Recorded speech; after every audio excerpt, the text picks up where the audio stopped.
حضرت ابو ذر رضی اللہ تعالی عنہ سے روایت ہے کہ رسول اللہ صلی اللہ علیہ وآلہ وسلم نے مجھ سے فرمایا، اے ابو ذر، تمہارا کسی کو کتاب اللہ عز و جل کی ایک آیت سکھانے کے لیے جانا تمہارے لیے 100 رکعتیں ادا کرنے سے بہتر ہے،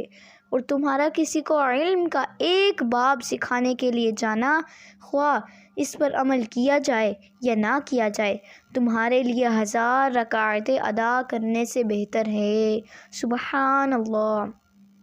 استاذ کو چاہیے کہ منصب تدریس کو دنیا کی دولت کمانے، عزت و شہرت حاصل کرنے یا اپنے ساتھیوں میں ممتاز نظر آنے کے لیے ذریعہ نہ بنائے، بلکہ اللہ تعالیٰ کی رضا اپنے پیش نظر رکھے، کیونکہ تدریس ہو یا کوئی اور نیکی، اگر رضا الہی عز و جل مقصود نہ ہو تو یہ انسان کی آخرت کے لیے سراسر باعث نقصان ہے۔